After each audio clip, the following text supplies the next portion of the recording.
Hello, আসসালামু আলাইকুম everyone. সবাই কী অবস্থা, কেমন আছেন? আশা করি আলহামদুলিল্লাহ সবাই ভালো আছেন।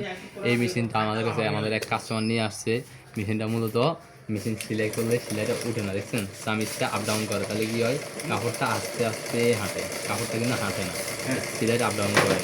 এটা আমরা টাইট করে দেবো, কীভাবে করতে হবে ওই জিনিসটা আমি আপনাদেরকে দেখিয়ে দিব। দেখুন, সবার প্রথমে এই সুতাটা খুলে ফেলবেন, আর বোবিং কেসটা খুলবেন,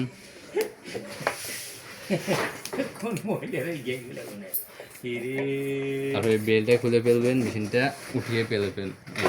এভাবে সোজা এখানে চলে যাবেন, একটু লক্ষ্য করলে দেখতে পাবেন যে এখানে ছোটো একটা স্ক্রু আছে, শুধু একটা স্ক্রু আছে এখানে।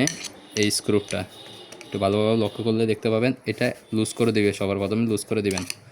তারপর এভাবে মেশিনটা অলকি করবেন। তারপর এই চাকাটা একটু ঘোরাবেন, ঘোরালে দেখবেন যে এখান দিয়ে আরেকটা স্ক্রুপ দেখা যায়।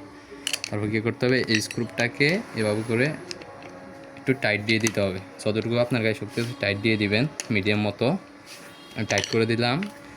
তারপরে আবার এই স্ক্রুপটা টাইট করে দিবেন।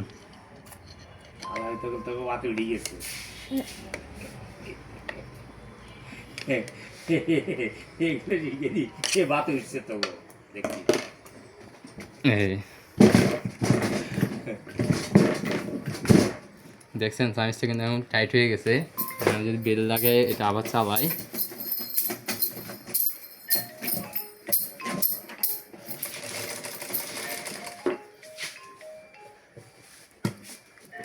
কাপড়টা কিন্তু এখন খুব দ্রুত চলছে, আর এই সামিজটাও কিন্তু এখন উঠতেছে না। একটা আপনি এখন সিলাই ছোটো করে ঘন হবে, যত উপরে যত ঘন হবে, যত নিচে এত পাতলা হবে। এখন সম্পূর্ণ ঠিক আছে। এই সমস্যাগুলোকে আমি মিটার কাছে নিয়ে যাই, এক কাস্টমার কাছে মেশিনটা নিয়ে আসছে, অল্প সমস্যা, কিন্তু কাস্টমারটা বুঝে নাই, তাই আপনাদেরকে সবাইকে দেখিয়ে দিলাম। যদি ভিডিওটা ভালো লেগে থাকে একটা কমেন্ট, সাবস্ক্রাইব, লাইক করে দেবেন, যাতে পরবর্তী নতুন ভিডিওগুলো পেতে পারেন। আল্লাহ হাফেজ, ভালো থাকবেন সবাই।